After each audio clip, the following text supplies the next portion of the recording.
राहुल गांधी जी की इमेज खराब करने के लिए इन्होंने हजारों करोड़ रुपए पानी की तरह बहा दिए। आज वही राहुल गांधी जी जब बोलते हैं तो पूरा देश उनकी बात को सुनता है। तो ये कुछ भी कर लें, लेकिन साहब सत्य सत्य होता है। सत्य में कुछ मिलावट नहीं होती, न सत्य में आप मिलावट कर सकते। यदि सत्य में मिलावट हो जाएगी तो वो सत्य सत्य नहीं है। ऐसे ही आप ये जान लीजिए, ये कटु सत्य है कि बीजेपी नहीं चाह रही कि देश में लोकतंत्र रहे, देश में लोकशाही रहे। क्यों? क्योंकि जब अंग्रेजों का शासन था तो इनका जो पुराना संगठन था उससे जुड़े हुए जो इनके तत्कालीन नेता थे वो अंग्रेजों के लिए काम करते थे। इनके किसी भी नेता ने एक कतरा खून का नहीं बहाया है। हम किसान कौम से आते हैं, झारखंड में देख लीजिए आप, 20 हजार किसान आदिवासी लड़ते लड़ते अंग्रेजों के साथ मारे गए थे, लेकिन उन्होंने सरेंडर नहीं किया था।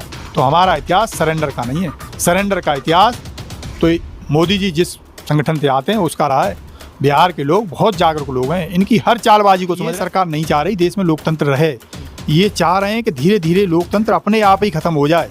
तो देश को ये ऐसी दिशा में लेके जाना चाह रहे हैं और घोषित भी कर चुके हैं अपने आप को। ये कह चुके हैं कि मैं बायोलॉजिकल नहीं हूँ, इसका मतलब नॉन बायोलॉजिकल हो गए। नॉन बायोलॉजिकल हो गए इसका मतलब अवतरित पुरुष हो गए। तो वही जो अवतरित पुरुष है उसके खिलाफ आप धरना प्रदर्शन कैसे करेंगे?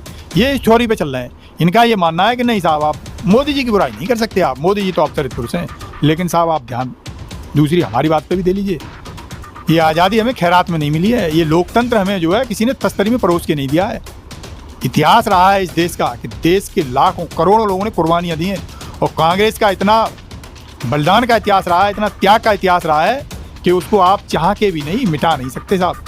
तो ये आज़ादी जो हमें मिली है इसको ऐसे ही नहीं जाने देंगे। कांग्रेस का नमस्कार, स्वागत है आपका। मेरा नाम है विपिन बेपाक। हमारे साथ कांग्रेस के वरिष्ठ नेता सुमित यादव मौजूद हैं। स्वागत है सुमित जी। जी धन्यवाद।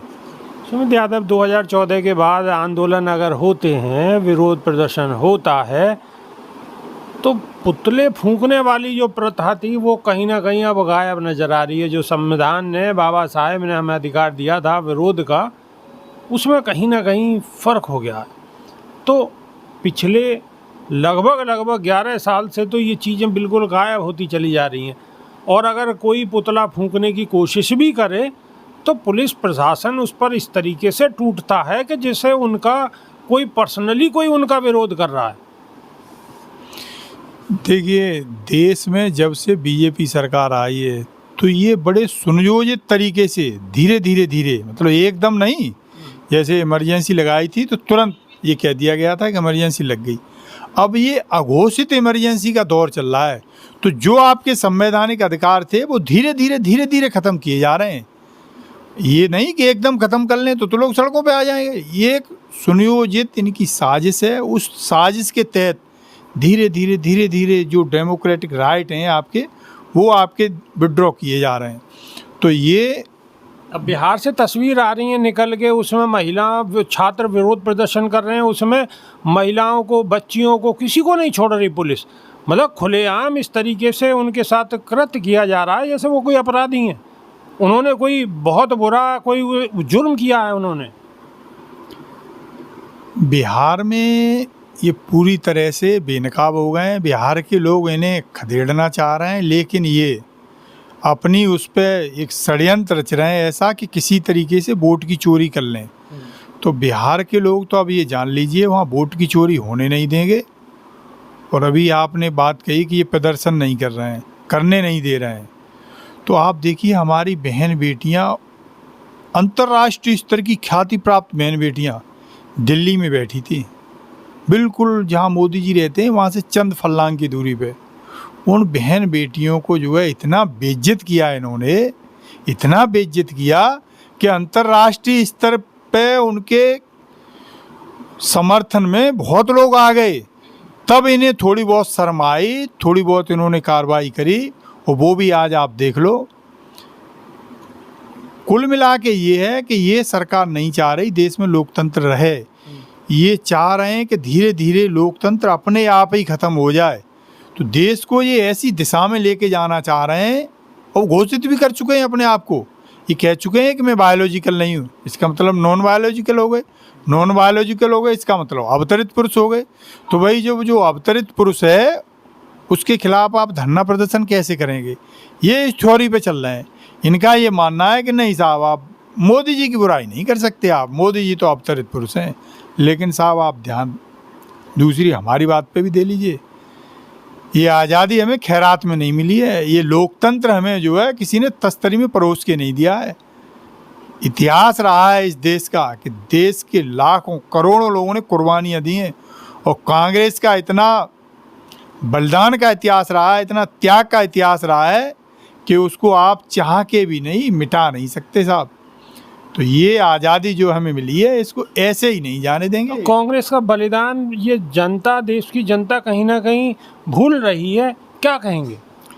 ये आए दिन प्रोपोगंडा चलाते रहते हैं, ये प्रोपोगंडा फैलाने में बहुत मास्टर हैं साहब। जो है राहुल गांधी जी की इमेज खराब करने के लिए इन्होंने हजारों करोड़ रुपए पानी की तरह बहा दिए। आज वही राहुल गांधी जी जब बोलते हैं तो पूरा देश उनकी बात को सुनता है।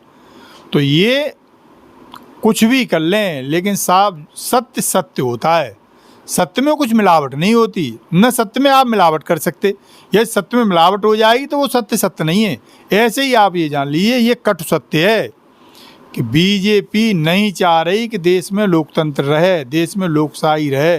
क्यों? क्योंकि जब अंग्रेज़ों का शासन था तो इनका जो पुराना संगठन था उससे जुड़े हुए जो इनके तत्कालीन नेता थे वो अंग्रेज़ों के लिए काम करते थे। इनके किसी भी नेता ने एक कतरा खून का नहीं बहाया है। हम किसान कौम से आते हैं, झारखंड में देख लीजिए आप, 20 हजार किसान आदिवासी लड़ते लड़ते अंग्रेज़ों के साथ मारे गए थे, लेकिन उन्होंने सरेंडर नहीं किया था। तो हमारा इतिहास सरेंडर का नहीं है। सरेंडर का इतिहास तो मोदी जी जिस संगठन से आते हैं उसका रहा है। बिहार के लोग बहुत जागरूक लोग हैं, इनकी हर चालबाजी को समझ रहे हैं। बिहार के लोग इनसे पूछना चाह रहे थे कि पिछली बार जब आप हमारे यहाँ आए थे तो आपने 1.25 लाख करोड़ का पैकेज दिया था, वो पैकेज कहाँ है? तो उससे ध्यान भटकाने के लिए, उससे मुद्दा न बन जाए कहीं वो, इसलिए अब ये दाएं बाएं की बातें कर रहे हैं।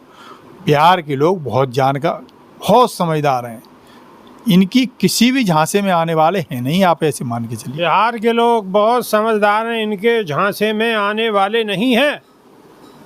बिहार के लोग तो वाकई समझदार हैं, लेकिन इस चुनाव में वो कितने समझदार हैं और वो क्या सोचते हैं और क्या समझते हैं, ये सारी चीज़ें साफ हो जाएंगी।